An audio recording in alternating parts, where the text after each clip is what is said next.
Oh God. Molweni nonke, sanibonani, dumela, ukai.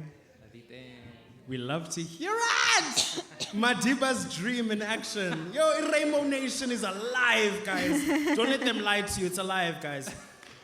My name is Kopano Maroga. I'm a poet, I'm a performance artist, a writer, a cultural worker. I have the pleasure of very softly stewarding this little experiment that we will be going through together, which I'm very excited for. We've been having conversations for the past 3 weeks or so about our work and their connections in terms of questions of identity, questions of self, questions of self-making, and our collections speak to each other in very interesting ways. So we're really excited to share some of the things that we found. But it's very soft, it's very experimental. We'll be swapping collections and kind of like moving and figuring out as we go. So don't expect this is now artscape and there are scripts and for your own benefit, I'm letting you know what the threshold is, ne? Sharp. But we're so thankful that y'all came out and that y'all are here. It's really lovely to see all these beautiful faces in the audience tonight. So I've done my little introduction. I'm going to give the word over to Pieter and Manthipe so they can also introduce themselves. So Pieter, if you want to take us forward. Okay, hi. I'm Pieter, Madibuseng, Odendaal, and just published this collection, A Corpse is Also a Garden. Yes.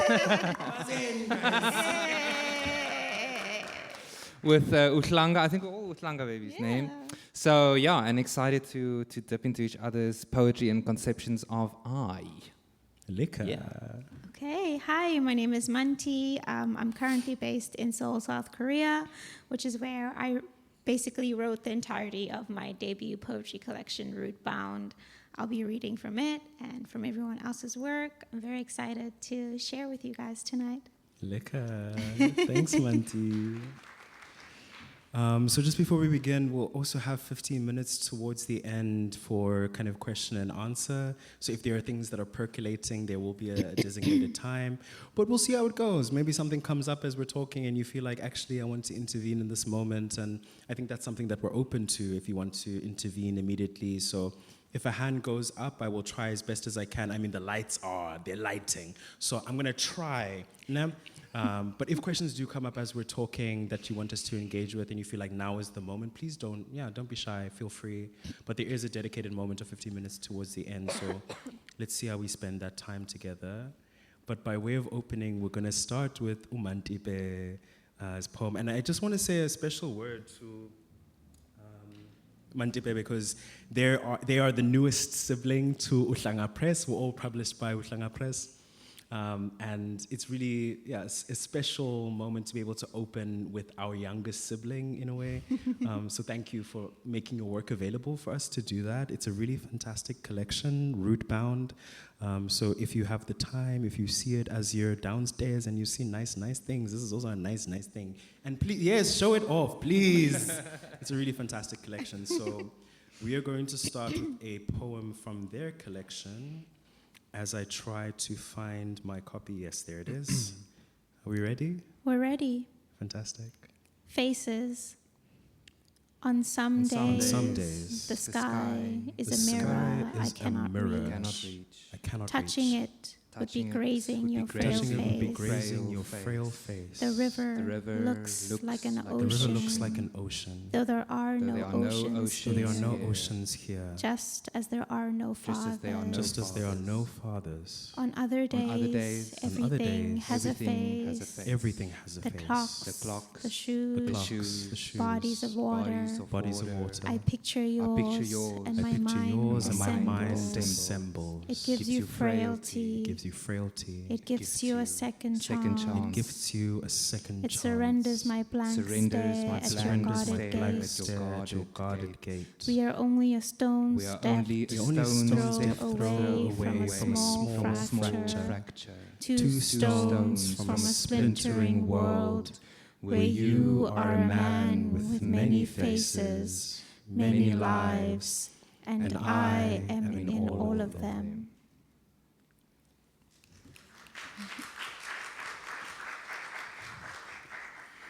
So maybe before we continue, I would love to hear Manthipe about this poem, but also by way of this poem, about the collection. Right. Where does it stem from? What are the themes? How did you arrive at a feeling of this manuscript that I've produced is ready to be sent into the world and to do things that will be outside of my purview? Right. Yeah. Okay, so the poetry collection, the manuscript I submitted was under a different name. It was actually called A Leave Taking because it's very much a collection about a father-daughter relationship in which the father leaves and then dies. And then parallel to that journey, interestingly enough, is a daughter, the speaker, who runs away and goes to live in South Korea in a very foreign country with a very foreign language. And so Faces was a poem that was inspired by a bus ride. I saw the Han River and it looked stunning. It did look like an ocean. And I thought there's poetry in there.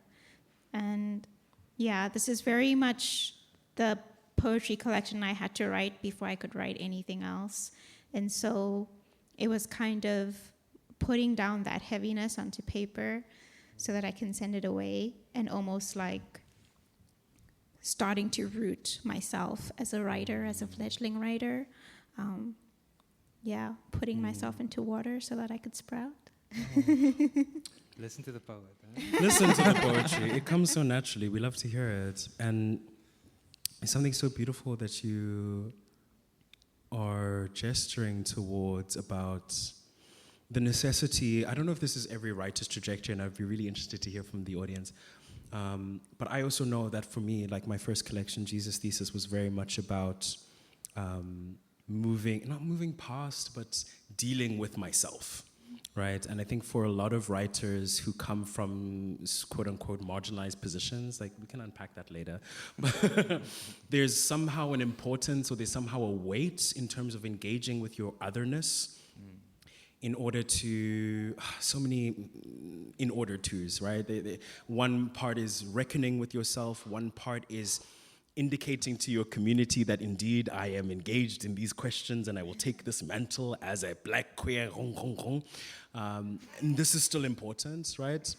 But there's something, there's some kind of nadir or zenith that one needs to pass through in terms of engaging with work that is specifically about oneself, which can be a door to the world, which is also very beautiful. So I'm really glad that you put that at the front, that in fact, this is me reckoning with myself and needing to do that in order to be able to have the potential to write other things.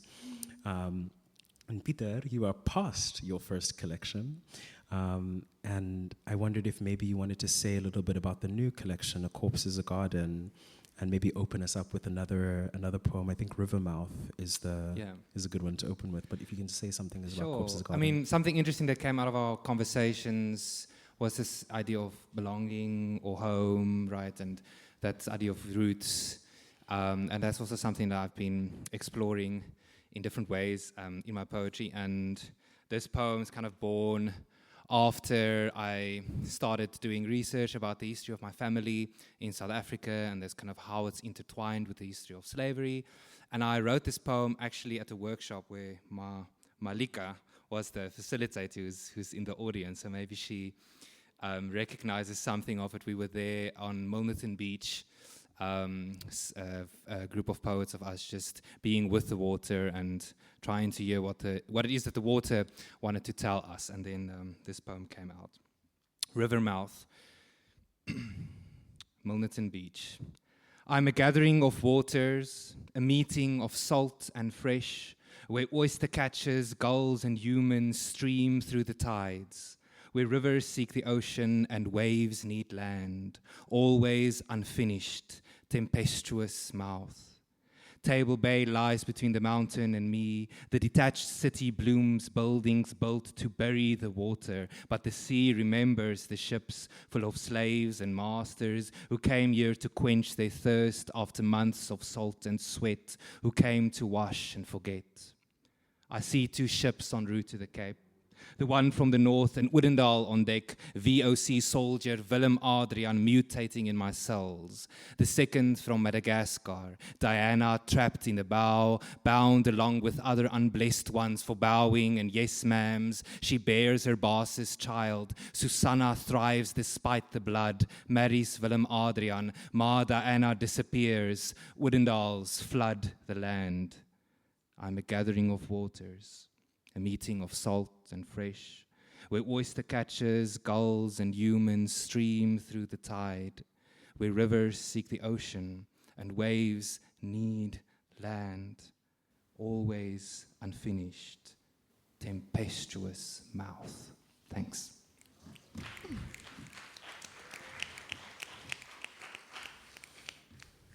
That line, tempestuous mouth. Do you want to say a little bit about that? Where does that, there's something, I don't know what it is, but there's something about that turn of phrase that is very visceral. So I don't know if there's something that you would like to say about that or where it arrived from. But I mean, it's like the unending storm of being, of existence, right? And also kind of trying to find that peace in your mouth, trying to find those words to still the storm of feeling unmoored, of feeling at sea, right? Yeah. Beautiful. So I've got a little poem that I feel is in response, or at least this is what we spoke about, but we'll see if it does do the job. But this is a poem called Wings from my collection, Jesus Thesis and Other Critical Fabulations. 1. Have you heard the one about the boy who cried wolf? Their tears laid into their flesh until there was nothing left but bone. What they will not tell you about grief is that it hunts in packs, hunts to kill, stalks its prey with carnivorous intent. 2. Once upon a once, all their sadness collected in their back. A nest of glass encasing a spine, such a body can be many things. Every piece in an armoire of fine china. 3. In the world that is not this one, all the crushed glass in their back transmutes into crystalline feathers. They are sainted, the winged patron of grieving wolves, a howl to the moon, a clarion call for every ghost left unhaunted. Back into your graves, even the dead need rest. In the world that is not this one, we will stalk the plains of our suffering and call every sadness by its name. Make a meal in this tundra. We will eat until we are full and weep until we are drowned. That's Wings.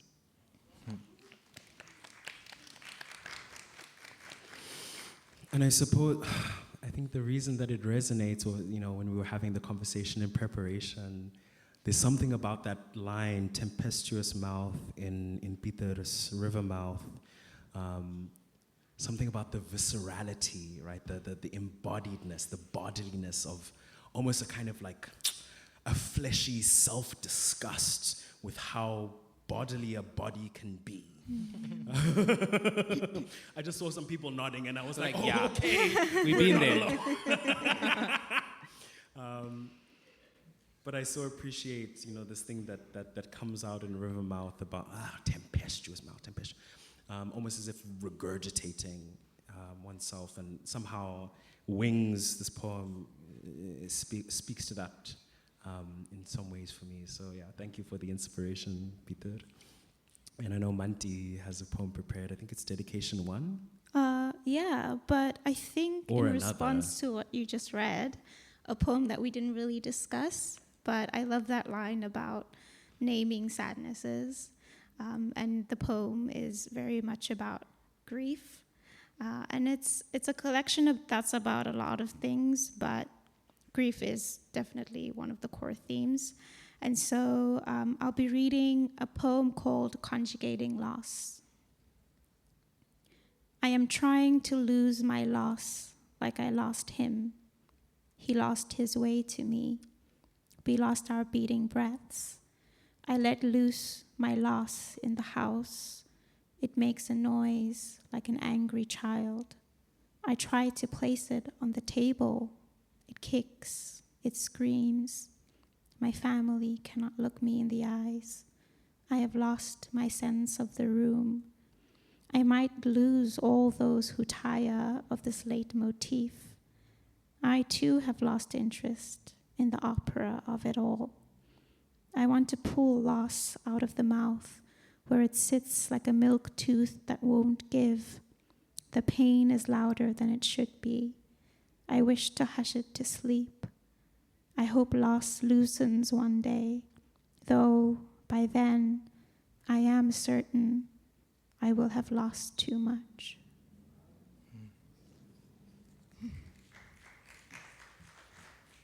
Why are we such sad girls? Oh my God.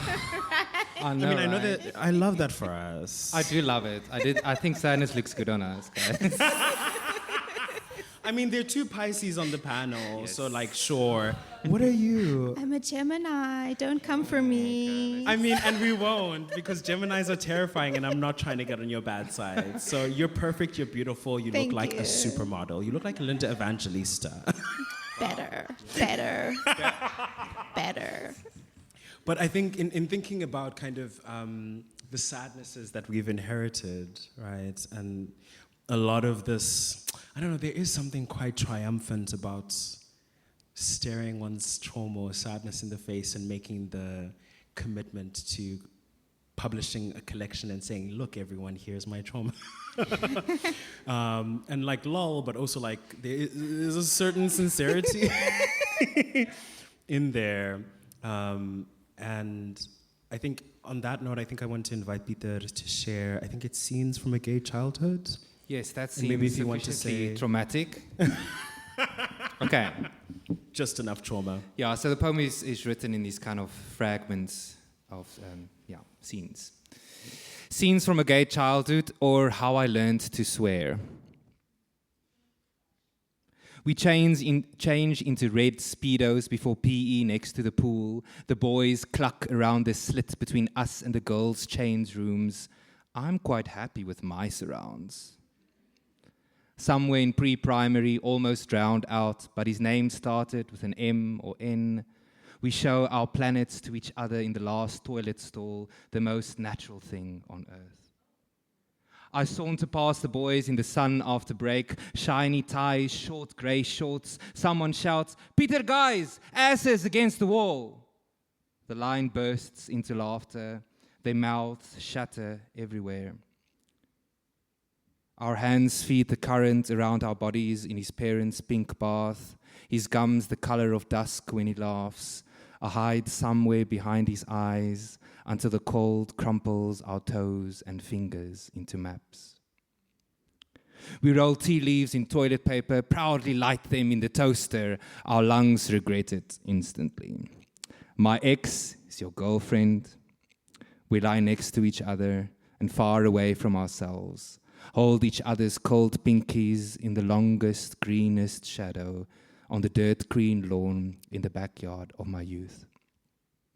I sprint home, bag slicing through my collarbones. Someone shouted, "Faggot!" in class.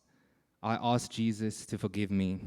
I shout, "Fuck, fucking motherfucking motherfucker," for the first time in my life. The wind holds my screams and the boys' frozen hearts down the avenue of leafless trees where you don't come to find me. I tighten the tie striped around my neck, tears of laughter for the freedom in my mouth.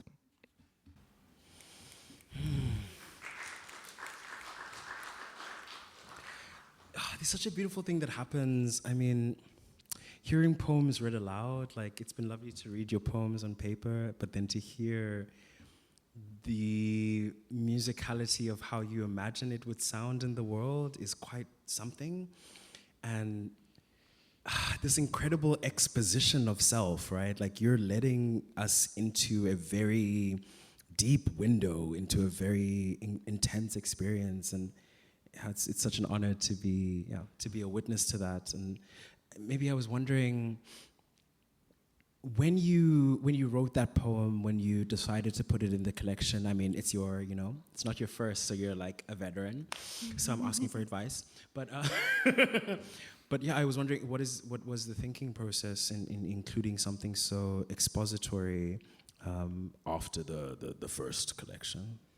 In my first collection, I kind of skirted around my queerness. It was kind of there, but it was slightly coded, and I was still kind of coming into myself as well. And so COVID gave me more than enough time to sit, in my childhood memories, and to really kind of allow myself to revisit some of these scenes that I had blocked out or refused to acknowledge, and kind of reconstruct a sense of where I'm coming from and how I claimed a space for myself.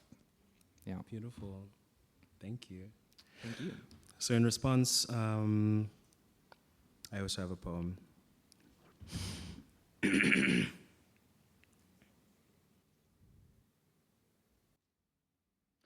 My mother used to grow roses above our heads in the old garden where I think she was happiest, or as close as she could get. And my mother used to grow roses, tall and brambles and wild and peeking over the neighbor's wall and honey humming and full to bursting. And my mother used to grow roses, and her fingers for thorns and her throat for a stem, and my throat choked quiet, and the beatings. My mother used to grow roses, and my father's hand slicing through my brother's face like frosted birthday cake through smiling children's lips. And my mother used to grow roses, and sometimes I would scream when she would hit me. Thunder and rain without a cloud in sight. But as I got older, I found a place to store them for winter, and my mother used to grow roses. My body all static, my body all rumbling sky, my body a placeholder, a metaphor, a phantasma of grief, not of my own making, but threatening to unmake me. And my mother used to grow roses, tall and brambles, and they don't seem to grow at all anymore. Forma. Yes. I mean, I have a question for you, Kopano. Please. Yeah. So the chat is about the poetics of I, and I wonder what that reckoning with oneself in this form, how did that look for you? And also, what version or versions of yourself were you writing to and for? You're a sadist, is what you are. You came to make me cry, and I'm a Pisces, so that's easy. Gemini. Listen, the chaos of a Gemini, we'll discuss later. I love y'all. If there are any Geminis in the audience, I'm not coming for y'all, but wow. My 12th house is in Gemini, so yeah, chaos. Anyway, beautiful question, thank you. And,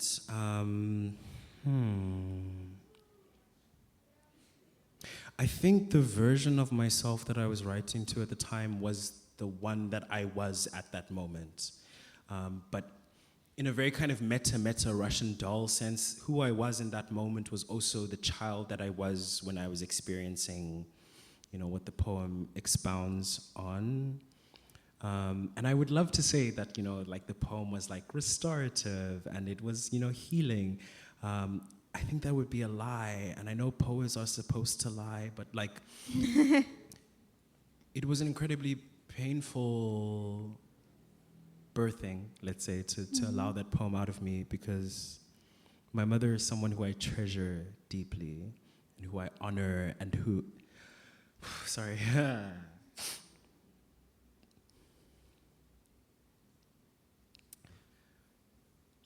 chaos. Yeah, someone who I have a lot of respect for.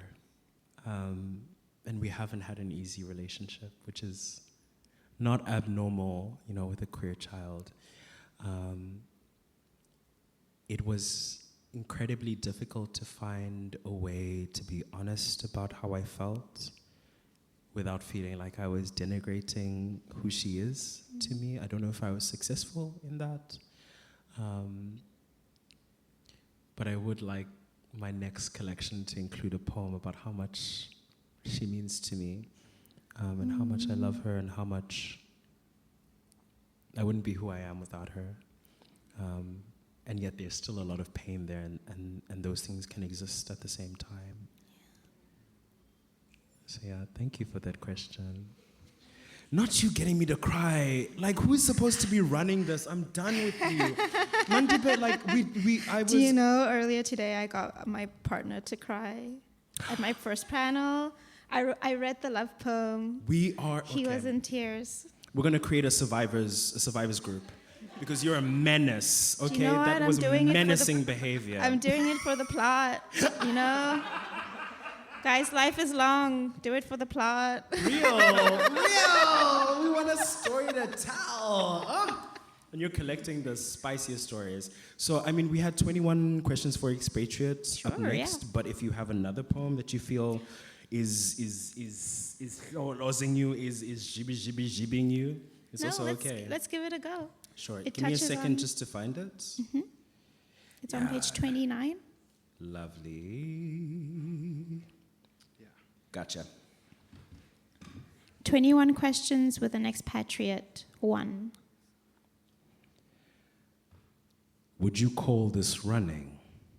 I thought I could fashion a woman out of the scraps of me, that if I pricked the lips, I would come, that if I pricked the belly, I wouldn't tire.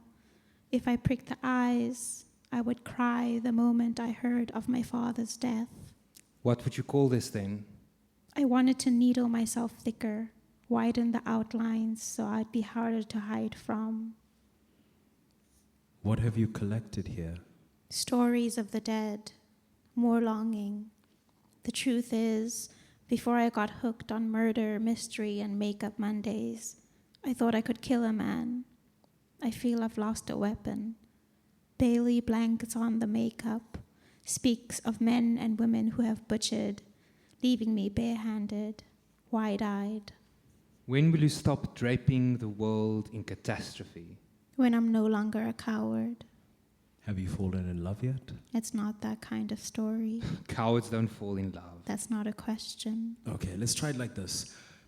Is there really a monster in the road? It's not a plastic bag or garbage, an abandoned toy? In the months before he died, my father kept a citywide berth between himself and his daughters.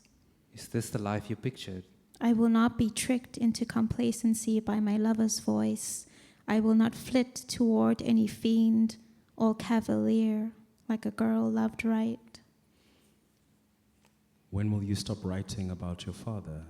I know I'm always grumbling about him, but even I can admit that manhood buried Daddy, like if you piled all the pebbles from Goji Island on top of one body, then told it to stand.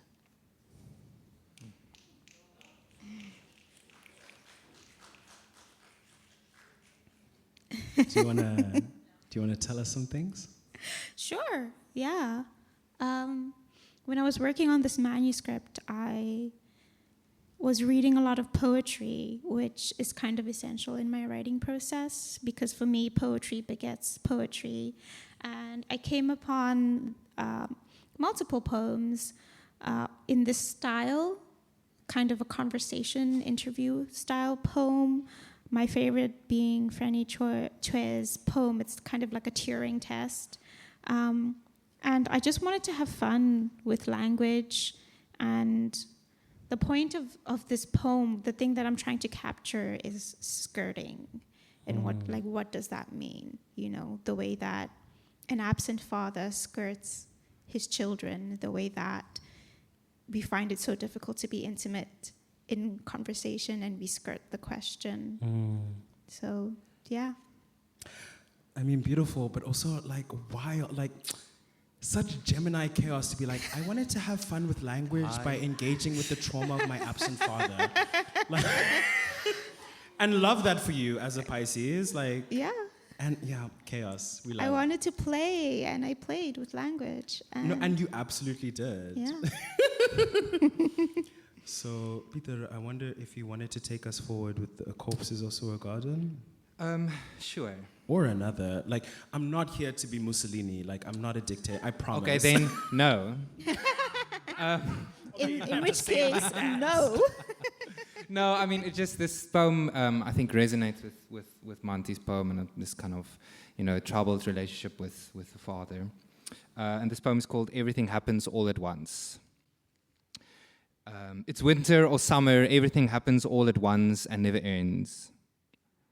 Our maths teacher drops us off at the skew gate after parents' night and bars too many drinks. Boetie grinds his teeth like the wheels on the gravel driveway. Dankie meneer, I mumble. Rush to open the door. We carry Pa together away from the brights and into the yard. Pa sleeps weeks away in bed. The sun drags through the sky. Shadows drag across the land that he knows he is losing. He wanted to give us the felt of his childhood. Mom leaves their door ajar. He wilts in quiet shafts of light. He parties in welcome, clings to the wheel and the white line of night. His car somersaults into a millie field. Everything shatters except him. Next morning, Bible study in bed. Mom dredges up the wreck. I pray and thank Jesus that the earth didn't crush Pa like it did the bucky. And can someone help me pick the rotting strawberries, please? Amen. Pa's glasses lie in his lap. He picks the shards from his eyes, quiet as a bomb. It's winter or summer. Everything happens all at once and never ends. Whew. Sure. Wow.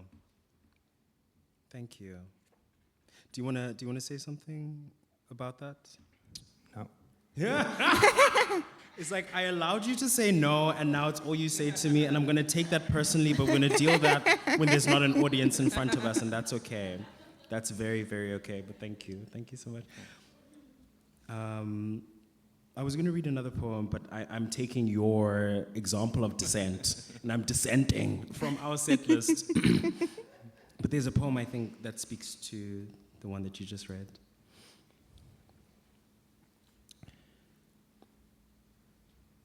I've mostly been focusing on trying not to die, which, for the most part, has been a successful endeavor. Thanks for asking. Every hour a day, every day an eternity, every hour on the hour, another departure, another impossible agony. I stopped counting so long ago. Where would we pick it up again? From the first blowjob, or the last kiss, from the tongue tracing the petals of your asshole, or the scream in the pillow, or the pre-cum still slick on your kitchen floor. Remember that night in November, Solange crooning through your speakers and me drunk as ever. I promise I'm not holding out, just holding on until this wave rides itself out.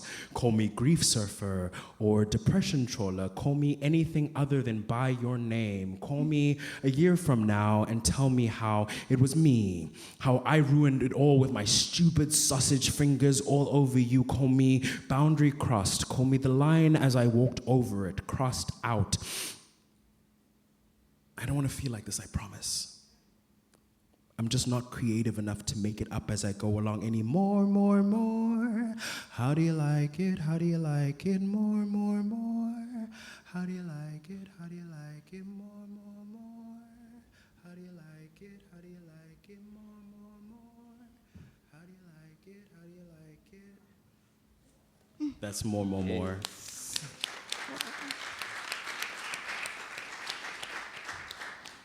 Something that I love about poetry is that how, I alluded to this before, but how it allows us to be liars and everyone's just like, yes, give us more. But it's quite, I think everyone should involve themselves with poetry in some way because the form doesn't necessitate a rigorous or almost fascistic application of supposed truth, capital T truth, which I think is a super tricky, I'm referring more now to like nonfiction and long form writing and this attempt to capture a moment in all of its supposed veracity. But if we understand memory as an interpretation of the past, then the possibility of capturing anything that is not now is almost impossible. So there's something about poetry where we're allowed like hyperbole and we're allowed metaphor and we're allowed simile and we don't have to say the thing as the thing, which is somehow more true than the thing itself.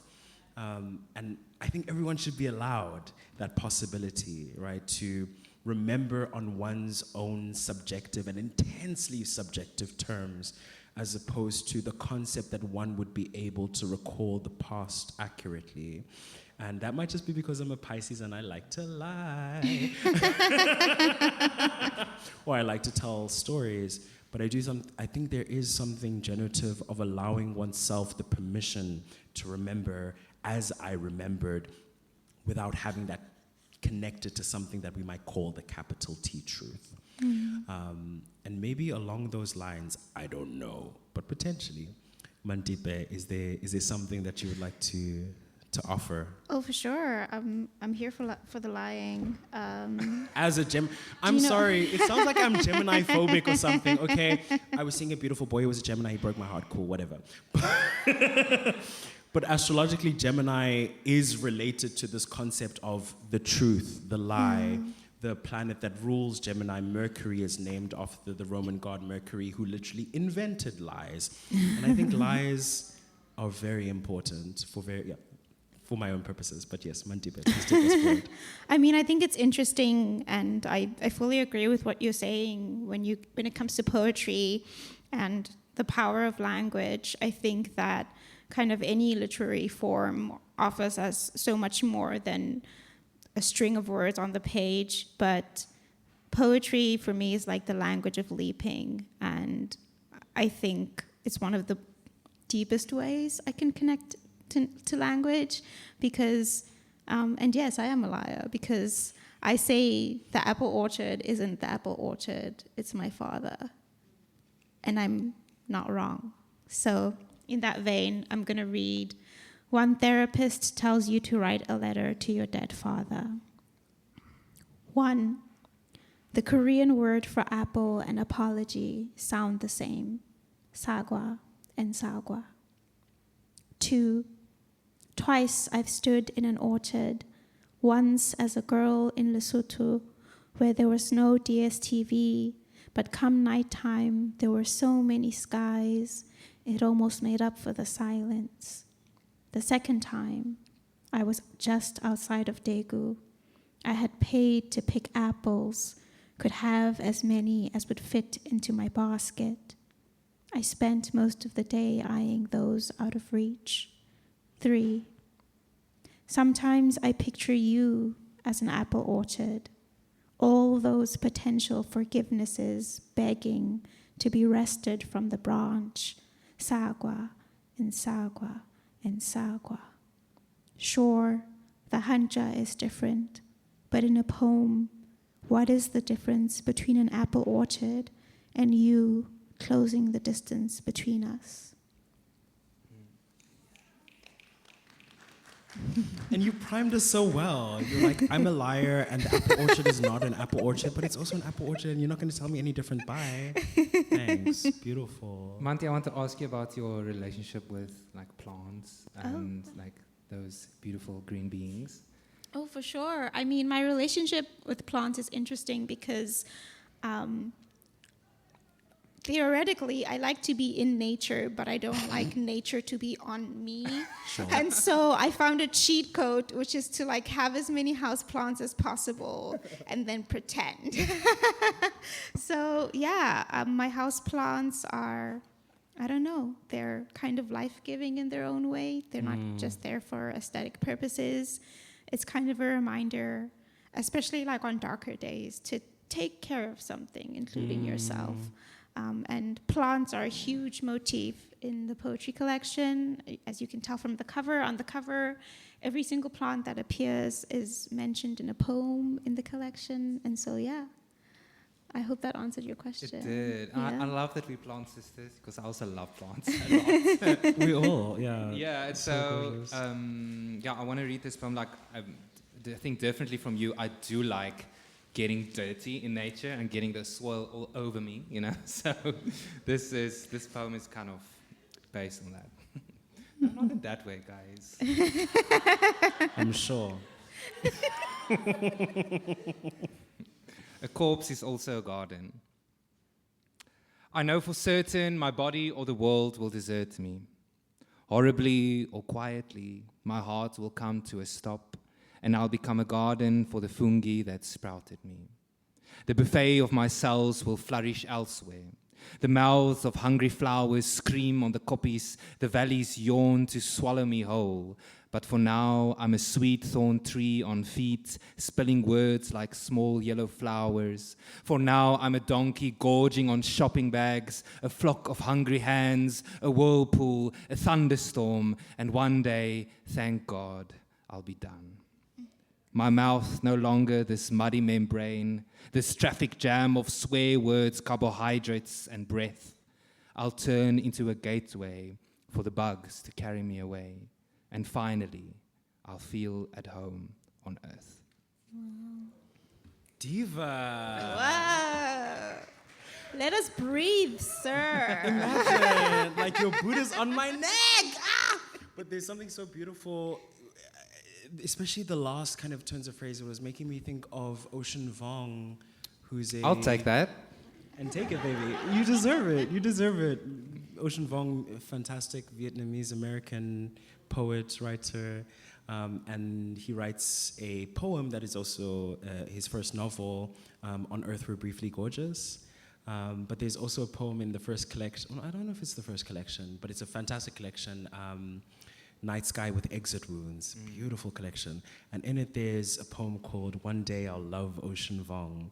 Right? And there's something, I love what you do in your poetry where you use yourself almost as like a, how to say this? I'm thinking of those things that they use in the firing range where they have like the little silhouette and like, you kind of use yourself or the image of yourself as something to fire at, but almost as in the kind of poetic interpretation of this title, you know, Night Sky with Exit Wounds, it's almost like you use yourself as a silhouette to create a space to enter through, right? As if the bullet might open up something that we can move through, right? And these are the poems, right? And so you use, it's, when I say use yourself, it's not the best language that I could ever come up with, but there's something really generative about you use yourself as your own form of antagonist. There's a different word for this, but I can't think of, as a foil, right? In a very generative way that I don't think is as self-harmy as I'm making it sound, but super generative. I wonder sometimes. Yeah, true. But yes, I mean, it's very interesting what you said. I mean, no one has ever said that or mentioned that, but I guess it is true. I do use myself as a kind of a battleground in a way to try and create another I, another space, a new sense of who and what I can be. In the context of my history, in the context of my family history, in the context of being queer, young-ish, white, male, you know, and kind of how to maybe there is that kind of violence that somehow happens. I don't know if it needs to happen, but it does happen. I think it's kind of, it blows something up in order for something new to hopefully arise. Yeah.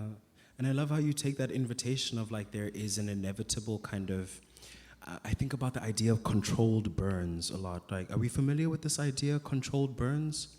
So a lot of indigenous people around the world, mostly based in the global south, in Cape Town, there is a tradition of controlled burns as well as in Australia.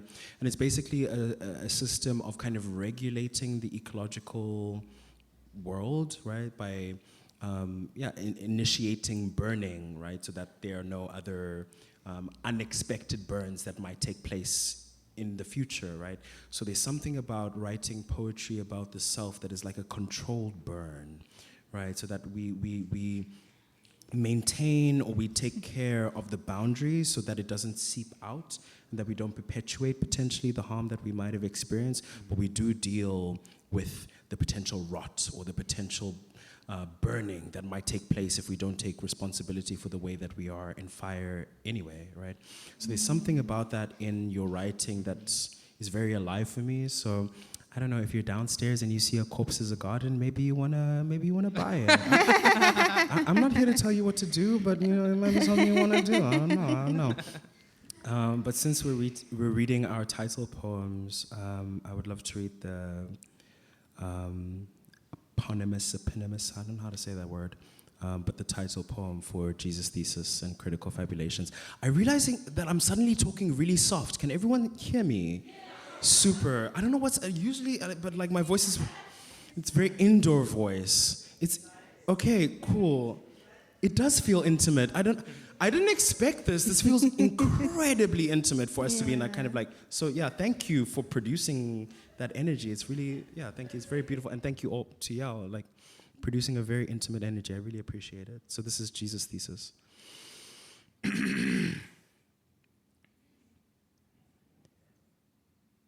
Jesus was a faggot. Jesus liked it rough. Jesus was a masochist. Jesus liked whips and chains, sometimes nails. Jesus had a safe word. No one remembers it. No one dares try. Jesus was femme. Jesus had wrists so limp they had to nail them straight, send him to conversion therapy. Jesus didn't make it. Jesus' mother wept, Jesus' mother wept, Jesus' mother wept. Jesus was a drag queen. Jesus served face for the gods. Jesus had a drag name. Jesus had many drag names. Jehovah Jireh, Jehovah Nisisi, Jehovah Shamelom, Prince of Penises, Prince in Pieces. Jesus was a power bottom. Jesus had daddy issues. Jesus was a zaddy. Jesus was an otter. Jesus was a cum slut. A Holy Ghost covered in semen. Jesus let so many men inside of him. He became an ocean, his lovers, fishers of men. Jesus didn't know how to make boundaries. Jesus practiced ethical polyamory. He gave until there was nothing left of him. And on the day he disappeared, his body became a tomb. And Jesus wept. God, Jesus wept. And that's Jesus' thesis. Okay, let's unpack this. Let's get into it, girl. No, because I'm interested in how people have responded to that poem, because there was a lot of yos and highs. and I know that we spoke a bit in preparation of this, kind of your sense of how queerness and spirituality are interrelated. So I wondered if you could just speak to that, like what are your intentions behind this poem, and that it's not necessarily just to be blasphemous, right? Or maybe it is, but absolutely, I'm interested to understand kind of where it's coming from and why. Gorgeous question, thank you. So I think a lot of, so I am a person that goes to church. I don't necessarily identify as a Christian. I am in a seminary to ordain as an interfaith minister. We can talk about that another time. But the spiritual realm, the faith realm, is an incredibly important space for me. But it's an incredibly important space not because of the colonial narrative that it is a space for the pure and the holy and the sanctified, but specifically because it's a space for those who do not consider themselves as such. And someone like Jesus, because the term Christian really literally means Christ-like, right? So what Jesus represents for me, and also in the Gospels, is someone who we would identify as relatively fringe or on the peripheries of society, was someone who hung out with sex workers and would touch lepers, touch the sick, feed the hungry, tell people not to pay their taxes because the Lord created the earth for everyone to inhabit it for free. So why would you pay the Pharisees who turned up table? The one story in the Bible where Jesus becomes angry is when they are trying to make a marketplace of the church, and he turns up the tables and says, you will not make a marketplace in the house of the Lord, right? So an anti-capitalist, an anti-fascist, right? There's so many elements of Jesus that we would consider super fringe today, and yet there is a representation and a co-optation of the image of Jesus to represent a blonde-haired, blue-eyed, six-packed, emaciated on this cross. When we know that if we look at the historicity of what Jesus would mean today, that Definitely, he would come from the region that we call Palestine today. Definitely, he would be someone who was denigrated in the way that our society operates, specifically thinking about the Palestine-Israel war and the genocide that is happening there. So it's impossible for me to consider Jesus as someone that is able to be co-opted by white capitalist patriarchy.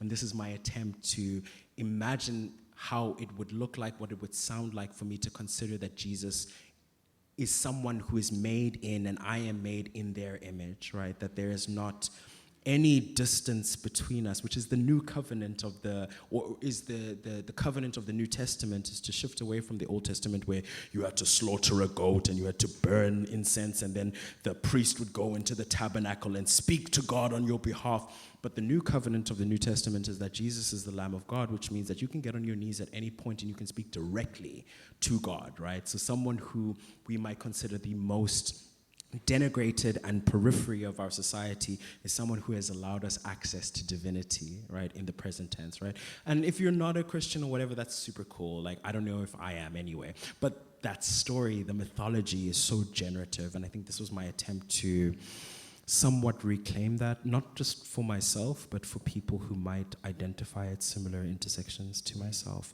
And that's all I'll say. Thank you for coming to my TED Talk. But I want to reroute to Manthipe. If there's a poem that perhaps you feel is the thesis statement of your collection, or perhaps not, whatever might be on your heart at this moment to read from your collection. Is time on our side? I believe that we can make it on our side. We can make it on our side? Oh, we can dear. decide that it's on our side. Okay. Casual.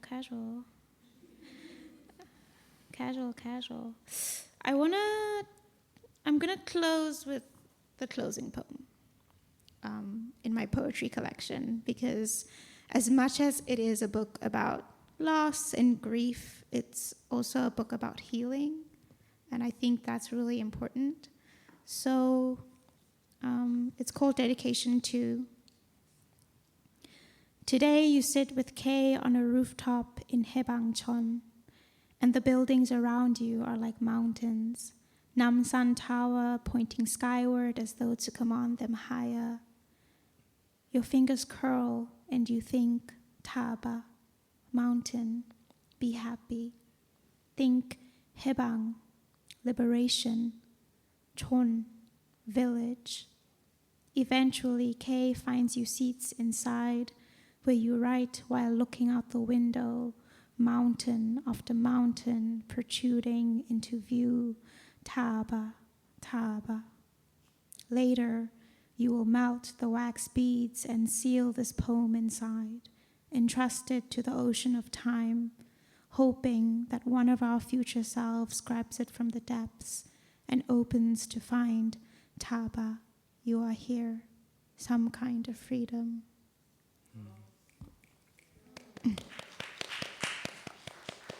Hi guys, people are writing, shame.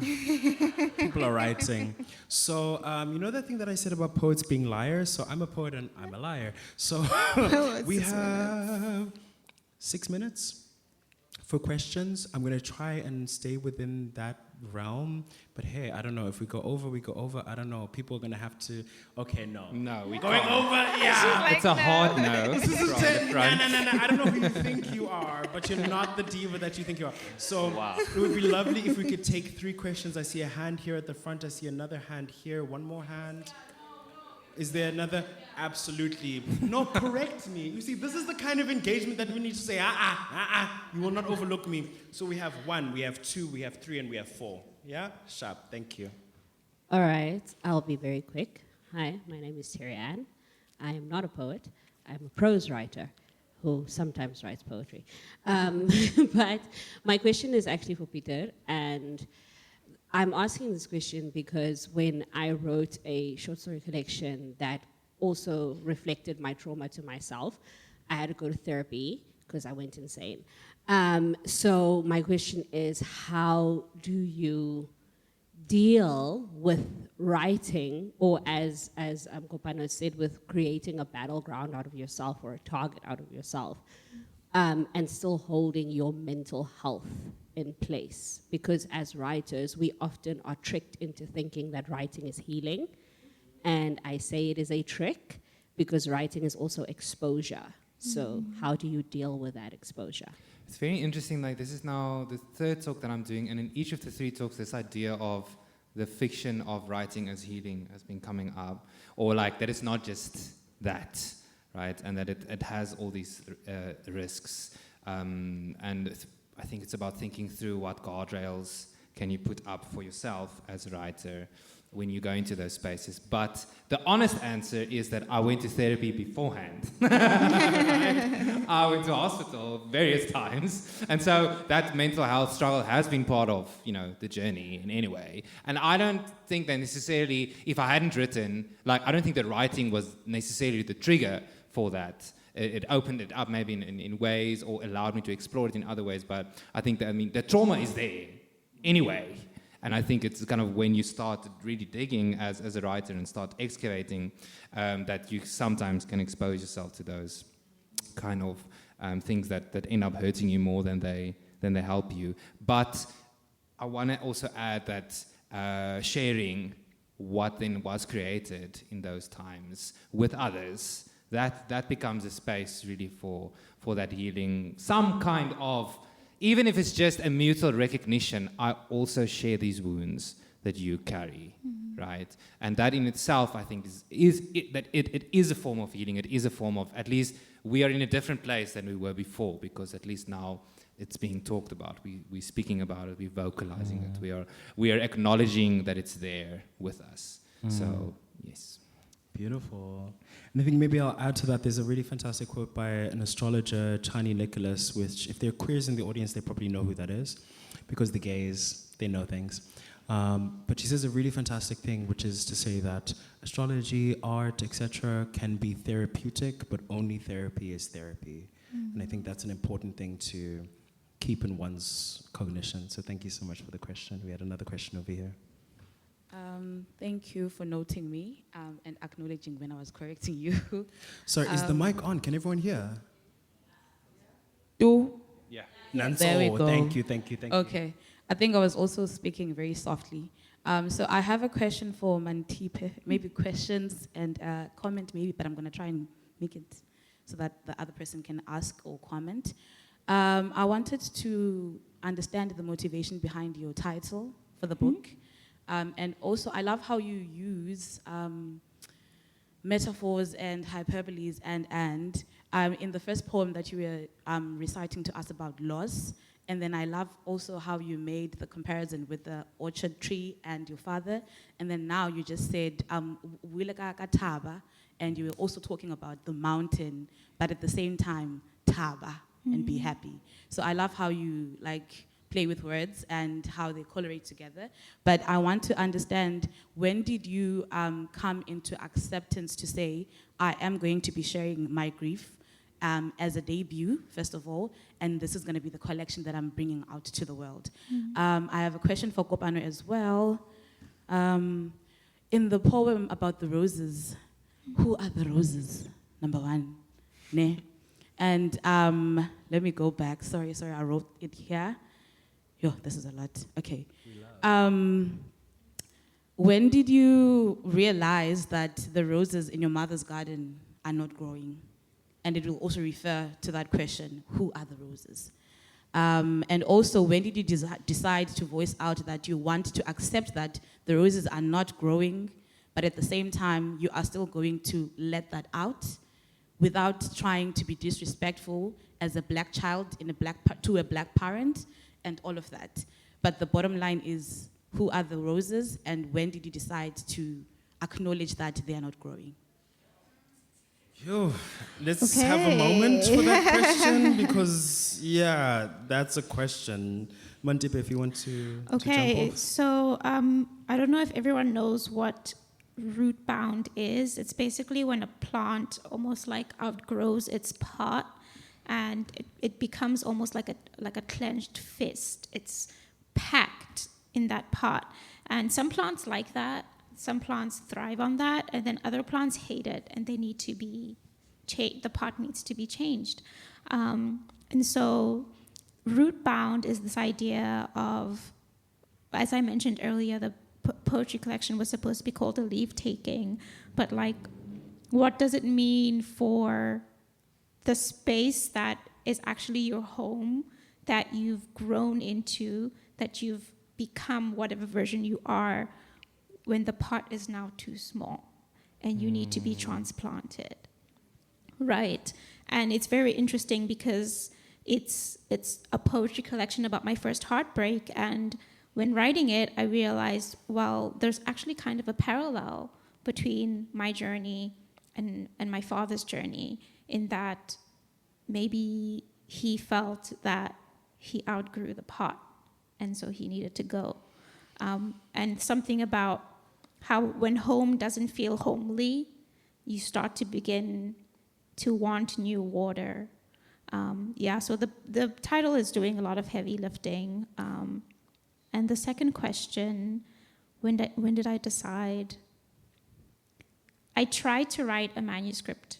In it, I wasn't as honest as I was here. I know we're talking about us being liars, but not confronting the thing that needed to be confronted led to a manuscript that was kind of terrible. And so I decided, well, I'm going to be a writer. I'm going to do this writing thing. And if I'm going to do it in earnest, then I need to say this first. And I need to say it with my chest, actually. No playing games, saying it with my chest, actually. So I hope that answers your questions. Hey, and say it with your chest. Wow, thank you. So, I mean, the question about, who are the roses? And, oh, geez, wow, what a question. I mean, very concretely, my mother literally used to grow roses. We lived in a house in Springs, in the East Rand, if you can believe. And she grew the most amazing, most beautiful roses. And when we moved out of that house, she stopped. And something stopped with that, which is very difficult to pinpoint, describe, but something stopped. So yes, it's a metaphor, but it's also a timestamp of whenever that stopped, it stopped then. Sorry.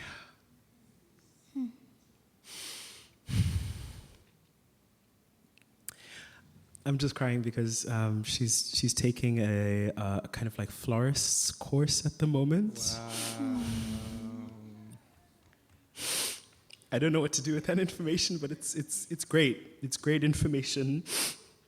Sorry, I love my mom a lot. We have a complicated relationship, but I love that woman so much. So yeah, the roses are not necessarily metaphorical, but they are at the same time. They're a placeholder for when something stopped, and now something is starting again. And it's quite something to be around for that, and to be able to.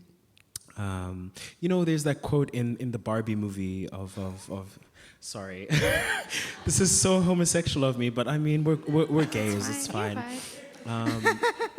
But when the kind of mother figure who is the kind of, I think the CEO of like Mattel or whatever comes, and she's like talking to Barbie and she's counseling her, and she's saying that mothers stand still so that their daughters can look back and see how far they've come. And that hit me like a fucking ton of bricks, because I see that in my mother, and the roses are a really good time mark, because it's not that something stopped, but she also stopped something so that she could allow for other things for us, right? And I can only look back at that and understand that now, right? And so what a privilege to have a mother who would stand in place so that I could understand, how far I've come. So thank you for that question. It's a beautiful question. I hope I answered it. We're already at 5 minutes over time. I'm so sorry. There are 2 questions. I want to look at the people that are holding the space. Do we have the capacity to? I know that's so much pressure. Looks away. Everybody look Just away. insulted her, Look and now away. you're like, please. Look away. But yeah, so no, yeah, thank you. And this is why we need people like Belinda, because Belinda will be real and be like, it's not happening, Kopano. So what I'm going to propose, we're going to be here. If you want those questions answered, we're here. If you'd like to engage us, we'd love to answer your questions. I'm so sorry, I didn't anticipate that I would be kind of pseudo-moderating this session together. It's been such a joy. Thank you for being so generous with me and with us.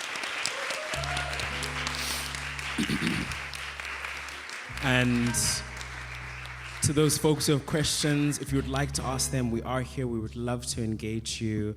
Our collections are available if you would like to check them out. I mean, anything from Uhlanga, you're not going to go wrong. Thank you so much for spending this evening with us. I hope to see you guys tomorrow and in the future. Thank you so much.